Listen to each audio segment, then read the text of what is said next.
আসলে হাসনাত আব্দুল্লাহ, শুধু হাসনাত আব্দুল্লাহ না, হাসনাত আব্দুল্লাহরা, অর্থাৎ আসিফ বলেন, সার্জিস বলেন, হাসনাত বলেন, নাহিদ বলেন, নাসির পাটোয়ারি বলেন, হান্নান মাসুদ বলেন, অর্থাৎ তারা দীর্ঘদিন কলেজে গুপ্ত সংগঠন রাজনীতির সাথে জড়িত ছিল, ছাত্রলীগের সাথে জড়িত ছিল। বর্তমানে 24-এর গণ অভ্যুত্থানের পরে তারা আমাদের মতন জুলাই যোদ্ধা তারেক লস্করের রক্তরূপে দাঁড়াইয়া 24-এর এই গণ অভ্যুত্থান, এইখানে দেখবেন আপনার 18 মাসের সরকার ডক্টর ইউনূসের 3 জন উপদেষ্টা ছিল, নাহিদ, আসিফ, এরা কিন্তু 18 মাসে জুলাই যোদ্ধাদের নিয়ে কোনো কথা বলে নাই। তারা কিন্তু হাজার হাজার কোটি কোটি টাকার মালিক হয়েছে, এক একজনের গাল ফুলে এত বড় হয়ে গেছে। অর্থাৎ যারা ঠিক মতন নাস্তা করতে পারতো না, তারা আজকে হাজার হাজার কোটি কোটি টাকার মালিক। কোথা থেকে হলো, কিভাবে হলো, কারা দিল? অর্থাৎ এইটার ডকুমেন্টস প্রমাণ গতকালকে হাসনাত আব্দুল্লাহ আওয়ামী লীগের এক নেতার সাথে গোপন বৈঠক করতে যাইয়া সেইখানে ছাত্র জনতার হাতে অবরুদ্ধ হয়েছে। সেখানে সে কিন্তু কোনো কথা বলতে পারে নাই, তার যে প্রতিবাদ সে কিন্তু করতে পারে নাই। চোর কখন প্রতিবাদ করতে পারে না? চোরের কোনো প্রতিবাদ নাই। অর্থাৎ অবৈধ টাকা ইনকাম করতে যাইয়া সে ওইখানে ধরা পড়ছে। আমাদের জুলাইকে বিক্রি করে আওয়ামী লীগের সাথে হাতাহাত করে হাজার হাজার কোটি কোটি টাকার যে মালিক হয়েছে, সেইটার ডকুমেন্টস কালকে কিন্তু আল্লাহর তরফ থেকে প্রকাশ পাইছে। অর্থাৎ দেখবেন আপনার 626 জন দোসরের দালাল, দোসর যারা বিগত স্বৈরাচারের আমলে দোসর ছিল, আর্মি ক্যান্টনমেন্টে অবরুদ্ধ ছিল, সেইখান থেকে কিভাবে তারা বের হয়ে গেল? কারা বের করছে তাদেরকে? এই আসিফ, এই নাহিদ, এই সার্জিস, এই হান্নান মাসুদ, এই নাহিদ, এই এই হাসান আপনার এই নাসির উদ্দিন পাটোয়ারি, এরাই কিন্তু বড় টাকার বিনিময়ে ওবায়দুল কাদের, একটা জিনিস দেখবেন, ওবায়দুল কাদের আমরা শুনছি বাড্ডায় কোন এক বিল্ডিংয়ে অবরুদ্ধ আছে, লাস্টে আমরা শুনছি অর্থাৎ নারায়ণগঞ্জের কোন একটা জায়গায় অবরুদ্ধ আছে, লাস্টে কিন্তু তারে আমরা পেলাম না। কোথায় গেল? এইখানে কিন্তু একদম স্পষ্ট এই ছাত্র জনতা, অর্থাৎ যারা রক্তের বিনিময়ে 24-এর গণ অভ্যুত্থানের বিনিময়ে এই আসিফ হইছে, সার্জিস হইছে, এই নাহিদ হইছে, তারা কিন্তু হাতাহাত করে অনেক টাকার বিনিময়ে তাদের কিন্তু ইন্ডিয়া যাইতে সাহায্য করছে। অতএব তারা এই 18 মাসের সরকারে 3 জন উপদেষ্টা ছিল, হাজার হাজার কোটি কোটি টাকা কামাইছে। তারা কিন্তু আজকে দেখবেন গাড়ি বাড়ির মালিক, অর্থাৎ তাদের দুদুকে তাদের নামে মামলা হয়েছে। অতএব জনগণের টাকা চুরি করে মামলা হয়েছে। তারা কিন্তু নির্বাচন চায় নাই, কেননা নির্বাচন যদি হয় তাইলে তো তারা ভালো থাকবে না, তাহলে যে তাদের ইনকাম সেটা তো কমে যাবে। তারপরে যখন নির্বাচনের একটা হাওয়া বসলো, তখন তারা আবার কি করলো? অনেক চিৎকার দিল, হাত ডাক দিল, আমরা 300 আসনে নির্বাচন করব, আমরা এই দেশে মন্ত্রী হব, এমপি হব, প্রধানমন্ত্রী হব। তারা কিন্তু সেইটা হঠাৎ করে এসে জামাতের কোলে উঠা বসে গেল। কি 30টা আসন দেবে, 30টা আসনে নির্বাচনের যত খরচ আছে জামাত দিবে। তখন এই টাকার জন্য আবার তারা জামাতের কাছে বিক্রি হয়ে গেল। মূলত তারা আসছে টাকা ইনকাম করার জন্য, টাকা কামানোর জন্য। এখন যত বক্তৃতা তারা দিতেছে জামাতের হয়ে, অর্থাৎ দালালি করতেছে। দালালি না করলে ভাই তো পয়সা আসবে না, ভালো ভালো খাইতে পারবে না, ভালো ভালো জায়গায় থাকতে পারবে না, ভালো ভালো বাড়ি করতে পারবে না, ভালো ভালো গাড়ি করতে পারবে না। দালালি করলেই কিন্তু আপনি টাকা দিবেন। আপনার শফিক সাহেবের দালালি যে করতে পারবে বর্তমানে, অর্থাৎ জামাতের তো কোনো টাকার অভাব নাই। জামাতের পক্ষে কথা না বললে কাউকে ভিক্ষাও দেয় না। যদি কেউ জামাতের পক্ষে কথা বলে, সে যদি ভিক্ষুক হয়, তাকে কিন্তু ভিক্ষা দিবে এবং তাকে কিন্তু টাকা দিবে। যদি জামাতের পক্ষে কেউ কথা না বলে, তাইলে তাদেরকে বট বাহিনীরা বিভিন্নভাবে, আমি যে আজকে এই বক্তৃতা দিলাম, দেখবেন আপনাদের এই মিডিয়ার মাধ্যমে অনেকে কমেন্টস করবে আমি দালাল বিভিন্নভাবে। আরে আমরা দালাল না, আমরা রক্ত দিয়েছি রাজপথে, 17 বছর আন্দোলন সংগ্রাম করেছি, 28 অক্টোবর পল্টনে গুলি খেয়েছি, ফকিরাপুলে জুলাই 18 তারিখ উত্তরায় গুলি খেয়েছি, এখনো গুলি আছে, চিকিৎসারত অবস্থায় আছি। আমরা আন্দোলন করেছি, আমাদের মতন ভাইরা এখনো মেডিকেলে চিকিৎসা অভাবে কষ্ট করতেছে। আমার এক ভাই এখনো বাংলাদেশ মেডিকেলে চিকিৎসারত অবস্থা আছে, খুবই খারাপ অবস্থা। 2বার গুলি খবর নেয় নাই। এই আসিফ কিন্তু তাদের খবর নেয় নাই, এই হাসনাত কিন্তু তাদের খবর নেয় নাই। শুধু টাকা টাকা টাকা টাকা করে তারা দেখবেন অল্প কয়েকজন লোক, এই ছাত্র প্রতিনিধি অল্প কয়েকজন লোক, তারা কিন্তু আজকে হাজার হাজার কোটি কোটি টাকার মালিক। সবাই কিন্তু না ভাই। অতএব এই জুলাইকে বিক্রি করে জুলাইয়ের চেতনা, এখন দেখেন জুলাই সনদ যারা করে তারা জুলাইয়ের কেউ না।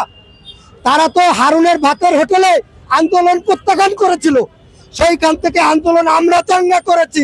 আমার মতন জুলাই যোদ্ধা তারেক লস্কর রাজপথে জীবন দিয়েছে, আন্দোলন করেছে, তারা তো আন্দোলন প্রত্যাখ্যান করেছে।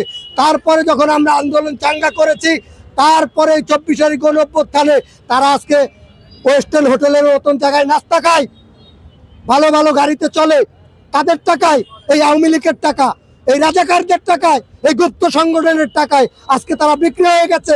আমাদের কোনো কথা বলে না, আমাদের কোনো চিকিৎসা করে না, আমাদের কোনো পুনর্বাসন নাই, আমাদের কোনো খাদ্যে আমরা সংকটে আছি, আমাদের কোনো খবর নিতেছে না। তারা কারা আমাদের রক্ত চুরি করেছে। আগামী দিন ইনশাল্লাহ আমার মতন জুলাই যোদ্ধা তারেক লস্কর বেঁচে থাকতে এই জুলাইকে আর চুরি করতে দেব না। জুলাই সনদ যারা করেন, জনাব তারেক রহমান ইনশাল্লাহ অক্ষরে অক্ষরে জুলাই সনদ বাস্তবায়ন করবে এবং প্রতিটা প্রতিশ্রুতি যা দিয়েছে অক্ষরে অক্ষরে পালন করবে। সর্বপ্রথম জাতীয়তাবাদী দল বিএনপি কিন্তু জুলাই সনদে স্বাক্ষর করছে, তারপরে কিন্তু জামাত কিন্তু এদিক সেদিক করছে, মুনাফিকি করছে, তারপরে তারা জুলাই সনদে স্বাক্ষর করছে। আজকে যারা এই নাহিদের মতন লোক জুলাই সনদ করেন, আপনারা তো স্বাক্ষর দেন নাই, নির্বাচনের পরে যাই আপনারা স্বাক্ষর দিচ্ছেন। কারণ কি? কারণ হইলো আপনারা বিভিন্নভাবে দালালি করে টাকা পয়সা কামাবেন, এই জন্য আপনারা স্বাক্ষর দেন নাই। স্বাক্ষরটা দিলে আর টাকা ইনকাম হবে না, স্বাক্ষরটা দিলে আপনাদের আর দাম থাকবে না, এই জন্য আপনারা স্বাক্ষরটা দেন নাই। অতএব যখন আপনারা স্বাক্ষর দিচ্ছেন, স্বার্থ হাসিল হয়েছে, অনেক টাকা পয়সার মালিক হয়েছেন, তারপরে যাই আপনারা স্বাক্ষর দিচ্ছেন। আগামী দিনে এই জনগণের রায়ের জুলাই সনদ জনগণ জুলাই যোদ্ধারা বাস্তবায়ন করবে, জনাব তারেক রহমান বাস্তবায়ন করবে। আপনাদের কোনো কথা বলতে হবে না, আপনাদের এই ব্যাপারে কোনো আন্দোলন করতে হবে না। আপনারা গুপ্ত হিসাবেই থাকতেন। আপনাদের জনগণ চিনে না, চিনতেও চায় না, গুপ্ত হিসাবেই আপনাদের দেখতে চায়। আপনাদের ধন্যবাদ।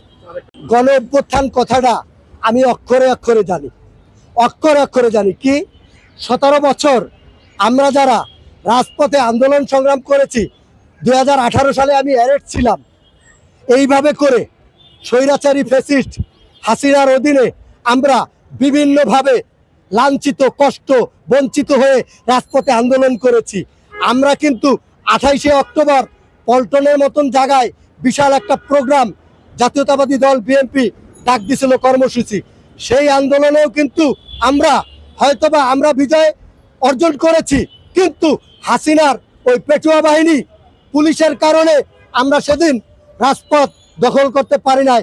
আমাদেরকে সেই দিন tear shell, rubber bullet, sound grenade বিভিন্নভাবে হামলা করে আমাদেরকে ওইখান থেকে সরাই দিয়েছে। সেদিনও কিন্তু আমরা আন্দোলন পুরোপুরি করতে না পারার কারণে হাসিনাকে কিন্তু আমরা পতন করতে পারি নাই। আপনারা যারা 24-এর এই আন্দোলনে যারা আসছিলেন, কোঠানা মেধা তারা আসছিলেন কেন? নিজে একটা ভালো চাকরি করবেন, ভালো চাকরি করে সংসার কিভাবে ভালো রাখা যায়, নিজের ফ্যামিলি কিভাবে ভালো রাখা যায়, নিজের পরিবার কিভাবে ভালো রাখা যায়, এই জন্য আপনাদের আন্দোলন। সেই আন্দোলনে যখন আবু সাইদের মতন মানুষ জীবন দিল, তারপরে কিন্তু আন্দোলন ভিন্ন রূপে ধারণ করে আমাদের মতন যোদ্ধারা রাজপথে ঝাঁপাই পড়ছিলাম।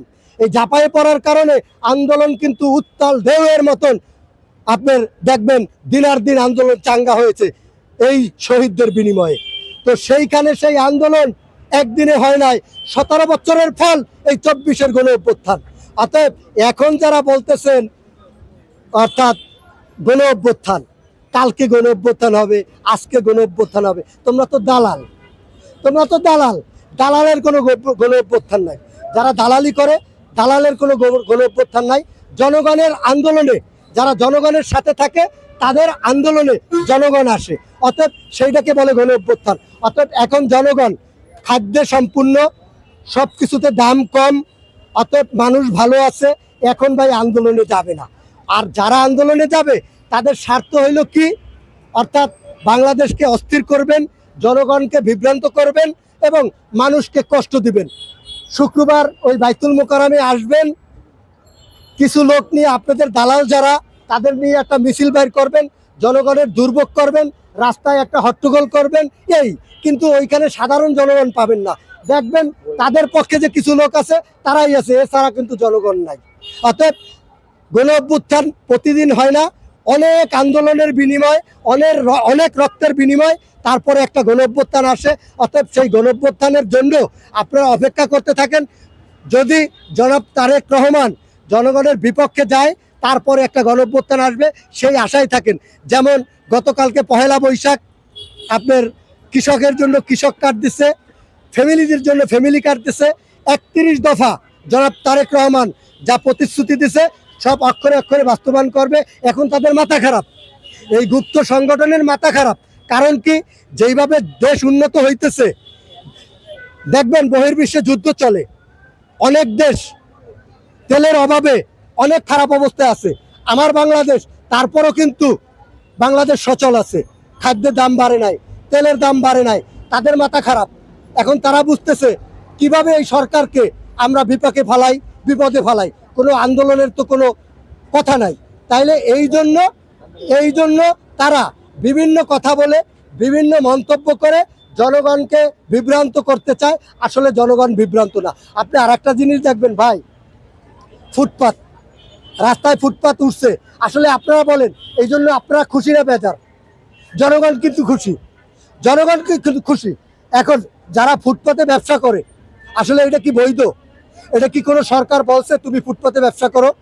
তুমি কষ্টে আছো, খাদ্যের অভাবে আছো, তুমি ব্যবসা করো, কিন্তু তুমি ব্যবসা করো জনগণকে কষ্ট দিয়ে না। তুমিও তো জনগণের একটা অংশ। তুমি যদি জনগণকে কষ্ট দাও তাহলে তুমি তো জনগণের অংশ থাকো না। অতএব শুধু তুমি কিভাবে ভালো থাকবা? জনগণকে কষ্ট দিয়ে। অতএব বর্তমানে তারেক রহমান যেইভাবে দেশকে পরিচালনা করতেছে, রাস্তাঘাট যেভাবে অর্থাৎ যানজট মুক্ত করতেছে, যেই প্রতিশ্রুতি তার আছে বাস্তবায়ন হচ্ছে, হবে, প্রতিটা জিনিস রানিং অবস্থায় আছে। এখন এই গুপ্ত সংগঠনের মাথা খারাপ, যার কারণে তারা কি বলবে, বলার কিছু নাই। আর যারা দালাল, নব্য দালাল, এখন তাদের টাকা পয়সা তেমন ইনকাম হইতেছে না। কারণ হইল বিভিন্নভাবে যদি তারা আন্দোলন চাঙ্গা করতে পারে, একটা আন্দোলনের ডাক দিতে পারে, কিছু মানুষের কাছে টাকা নিতে পারে, আওয়ামী লীগ টাকা দিবে, আওয়ামী লীগ বলবে তোমরা আন্দোলন করো, আমরা তোমাদের টাকা পয়সা দিতেছি। এখন সেই দালালিটা হইতেছে না, এই জন্য মাঝে মাঝে তারা ওই অর্থাৎ আন্দোলন ডাকে টাকা পয়সার জন্য। আসলে তাদের কোনো উদ্দেশ্য নাই, উদ্দেশ্য জনগণের কোনো উদ্দেশ্য নাই।